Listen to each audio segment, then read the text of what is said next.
Now, the first thing that I'll do is I will first talk about loop. So according to the definition of loop, it is actually a phenomenon or a process which will execute a certain set of statements continuously or repeatedly until a certain condition is fulfilled. If there will be a condition, and until and unless that condition is true, the loop will keep on continuing to execute. So this is the definition of loop. And I hope in the note that I have provided, you will find this definition over there as well. Okay. Now, all these things has already been studied in class 9 also. So what I'll do is I'll directly go towards for loop. So for loop, let's first of all start with the syntax of for loop.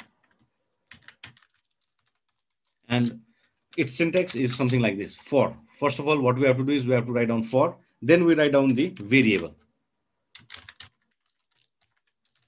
We give the name of the variable, and this variable, whatever variable we write over here, is also known as loop variable, LOOP, loop variable. Okay, it is also referred as loop variable. Then after that we write equals to, then we write down the start value. We write down the start value, then we write down 2, then we write down the end value. So start value and end value both are actually numbers. Simply, they are simply the numbers. Okay. Then there is something known as step. Then we write down number over here. So basically, this is actually how for loop is written. And whatever statements that we want to execute inside for loop, that we write inside for loop, and which is also known as body of the for loop. Then after this, after we have written our body, then we end our for loop. And in order to end our for loop, we write next. If ends with end if, sub ends with end sub, and for ends with next. Okay, this is what you have to remember. Now there are other two loops, that is while when and do loop while, that we'll see when we write programs using those two loops. Okay, so for now, we'll just stick to for loop. So this is the basic syntax where we write a variable name, and this variable name, remember, this variable name is always a numeric value. Okay, it is always a numeric variable. It always stores a numeric value. It is not a string variable. Numeric variable, you all know, it is a variable without $sign. And here start value is a number. Then we write 2, end value is also a number. Then we write down step, then it is number. Now talking about step, it is optional. It is not compulsory. Okay. Now suppose in the process of loop, if in the execution process of loop, if the variable of the loop has to increase by 1, then this step number, this step part, we don't write as well. But if we have to increase or decrease the variable by any other number apart from 1, then we have to write step. So step is basically used to increase or decrease the value of the variable. This thing will be cleared when we write program also. Okay, when we write program, this will be much more clearer to you. Now, body of the loop means whatever statements we want to execute repeatedly, those things we write inside the body of the for loop.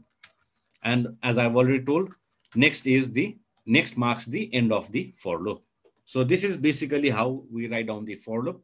Now in the next example, we'll see one program, and that program will display hello world 5 times. Okay, we'll just display hello world 5 times.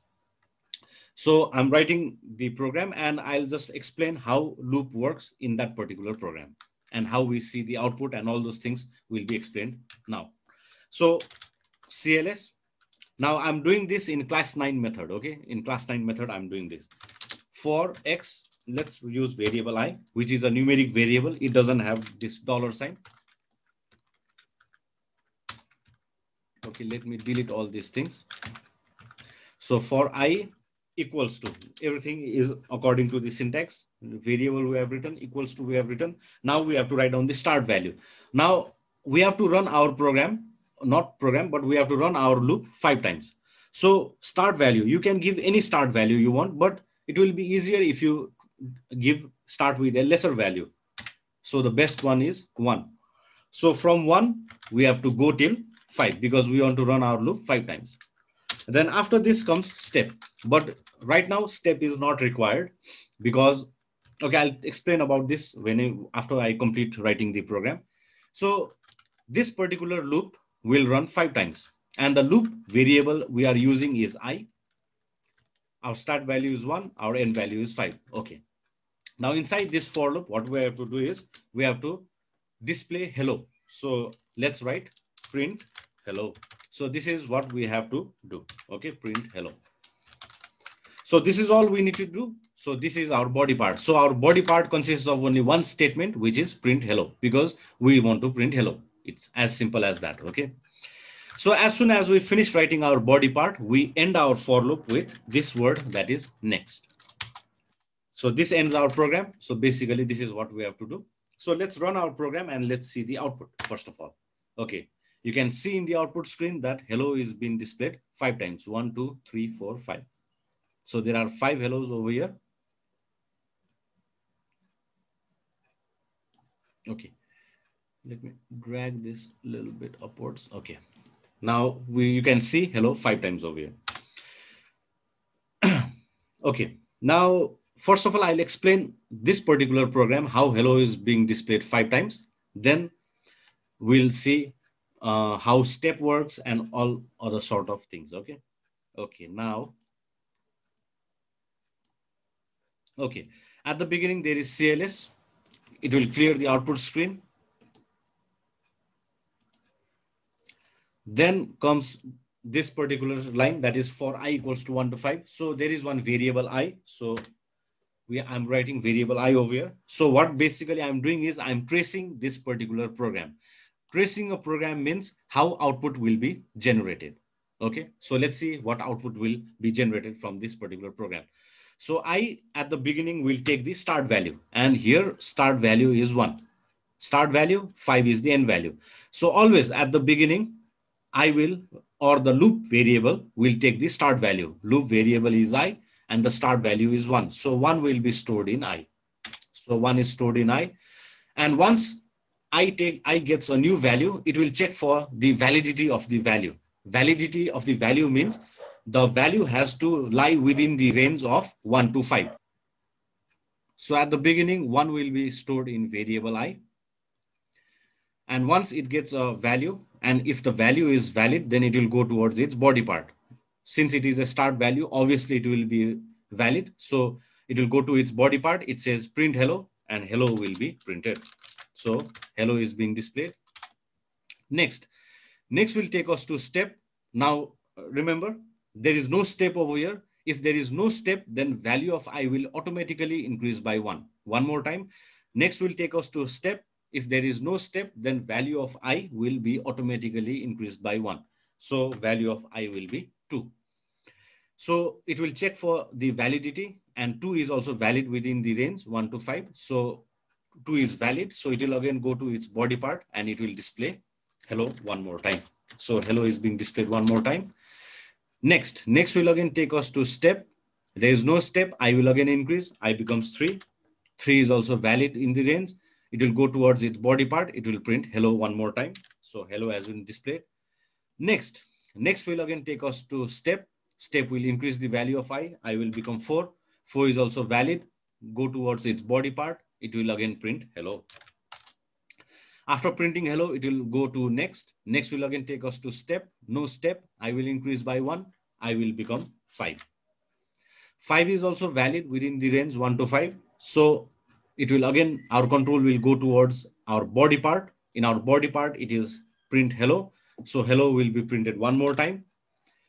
Then comes next. Next will again take us to step. Now, since there is no step, I will increase by 1. That is, I will become 6. Now, at this point, 6 is a value which is not within the range 1 to 5. So 6 is an invalid value. And once a loop variable gets an invalid value, our loop gets terminated. So since for loop will get terminated, it will go below next. Next means it will come to end, and we will see this as our output. So let's run our program and see the output. It is 5 hellos. Okay. So this is how basically loop works. Okay, now if you look at this output, hello is being displayed in a separate line. Now, suppose if your requirement is that your output has to be in the same line, then what you have to do is after hello, what we have to do is we have to write semicolon. So if we write semicolon, then what will happen is everything will be displayed in the same line. So let's run our program. As you can see, hello has been displayed in the same line. But if you look at this hello, there is no space in between this hello. So if you want some space as well, then what you have to do is instead of semicolon, you have to use comma. So what comma will do is it will display everything in a same line, as well as it will give some space between each output. What I'm trying to say is this one. As you can see over here, there are 5 hellos, 1, 2, 3, 4, 5 hellos with some spaces in between. So this is how our output will appear if we use comma. And if you use semicolon, you will see everything in the same line. And if you don't use comma or semicolon, then everything will come in a separate line. So this is how comma semicolon works. Okay. So, okay. Now it is not always that we have to start our start value with 1, but we can give any other number as well. Suppose if I give 5 over here. Now our main objective is to print hello 5 times. So our loop has to run 5 times. So accordingly, we have to set our end value. So if we start our start value with 5, then our end value has to be 9. So that loop will run 5 times and it will display hello 5 times. So, okay. Here, value of I will be 5. It will be 6, then 7, then 8, then 9. So if you count all together, it is 5 times. So this is how loop will run 5 times and it will display hello 5 times. So let's first of all see the output. Okay, you can see the output and hello has been displayed 5 times. And everything is in a separate line because there is no semicolon or comma over here.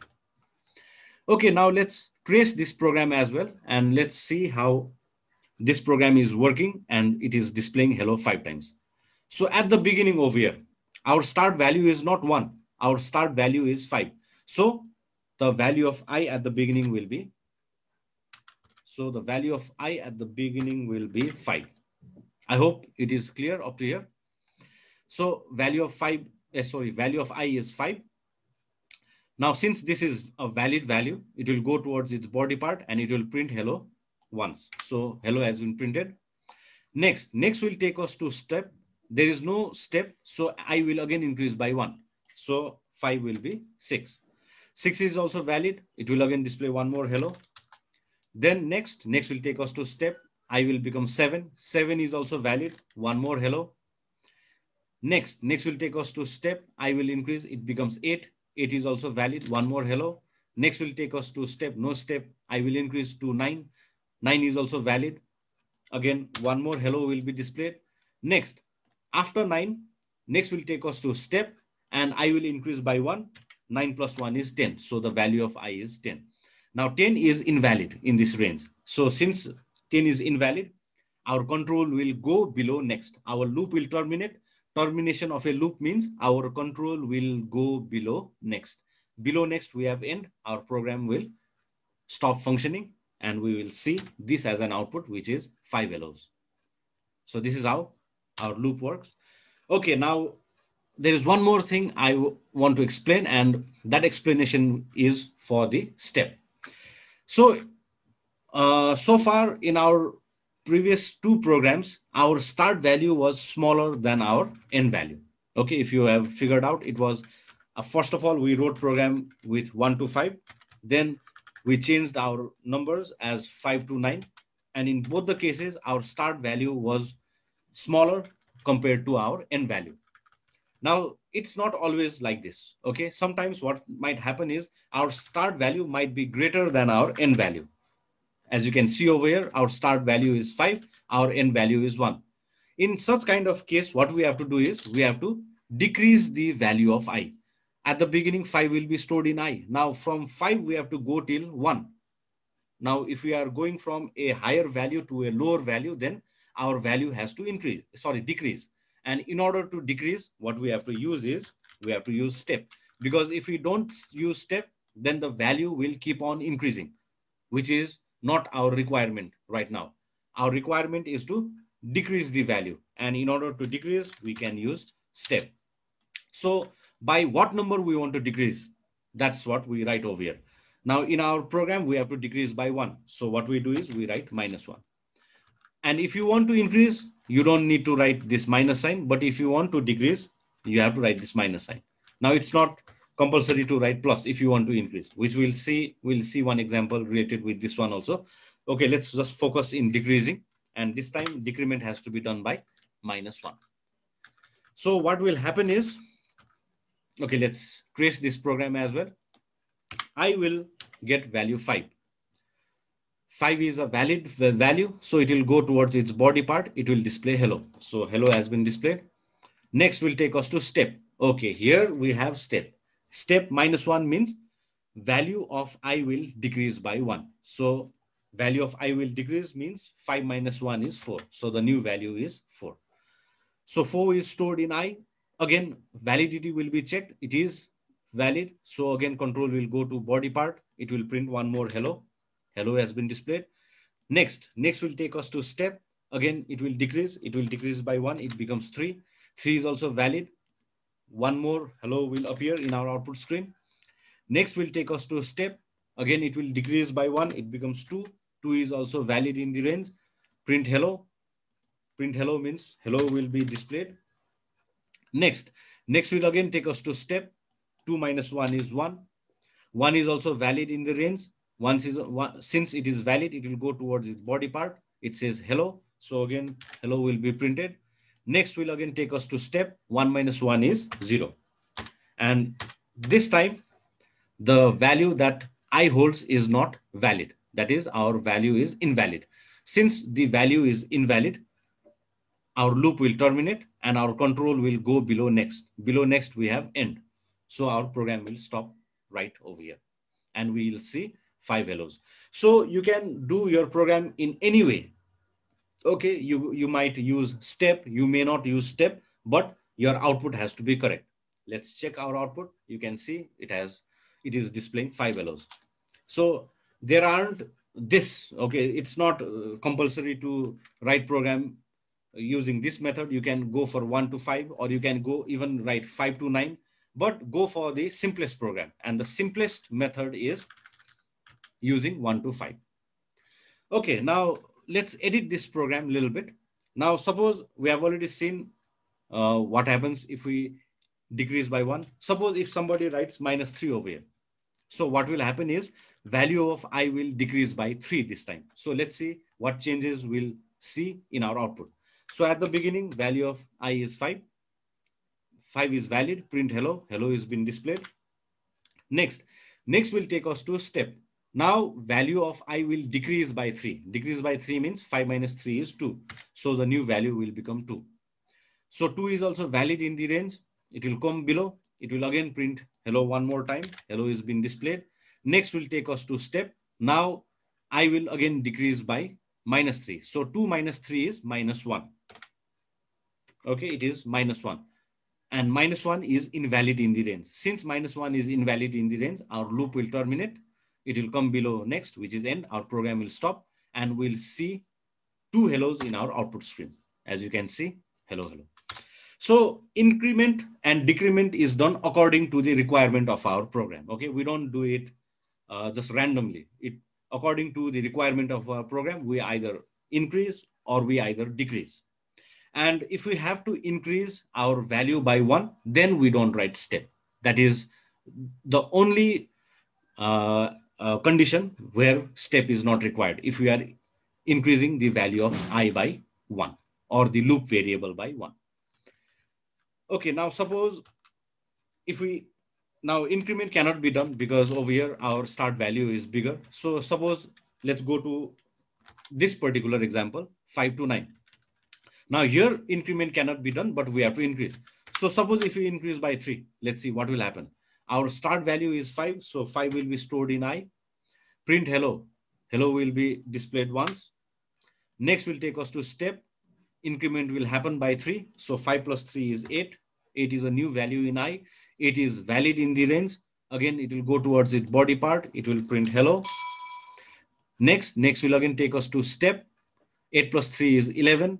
So new value is 11 and 11 is invalid in this range. So we'll only see hello 2 times. So this is the basic program which demonstrate how for loop works. Thank you so much for watching. Please do like my video so that I get motivated to create more of these videos. We would appreciate if you would share this video with your friends. And if you have any queries and suggestions, let me know through the comment section. Lastly, please do subscribe my channel and press the bell icon so that you get notified every time I post a new video. Thank you.